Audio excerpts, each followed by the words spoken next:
Guys इसमें हमें एक क्यूबिक इक्वेशन गिवन है और हमें क्वेश्चन में बोला गया है कि -2 इसका एक रूट है और अदर टू रूट्स रियल है। अदर टू रूट्स कहां से मिलेंगे? क्वाड्रेटिक इक्वेशन से मिलेंगे। तो linear into quadratic should be equals to cubic. So what we can say is x+2 जो है ये हमारा लीनियर वाला पार्ट है। क्वाड्रेटिक वाला पार्ट इजीली फाइंड आउट कर सकते हैं। x³ by x will be x square.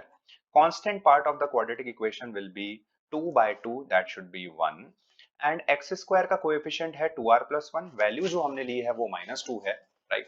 तो ये हो गया 2r-1। So this is nothing but 2r-1 into x+1। So this is what I am getting and this is equals to 0। ये हमारी cubic equation है। नाउ क्वेश्चन कह रहा है अदर टू रूट्स जो हैं वो रियल हैं। रियल का मतलब क्या होता है? And the minimum possible non negative integer value of r, यानी हम ये कह सकते हैं कि जो r है that should be greater than equals to 0। It can not be negative and minimum non negative integer value हमें फाइंड आउट करनी है r की, ठीक है? अब कंडीशन गिवन है कि रूट्स रियल है। इसकी कंडीशन होती है डिस्क्रिमिनेंट जो है that should be greater than equals to 0। So this is my b। So 2r-1 b square minus 4 into a into c will be 4. This should be greater than equals to 0. यहां से हम कह सकते हैं कि 2r-1 का square जो है ये ग्रेटर देन इक्वल्स टू 4 है।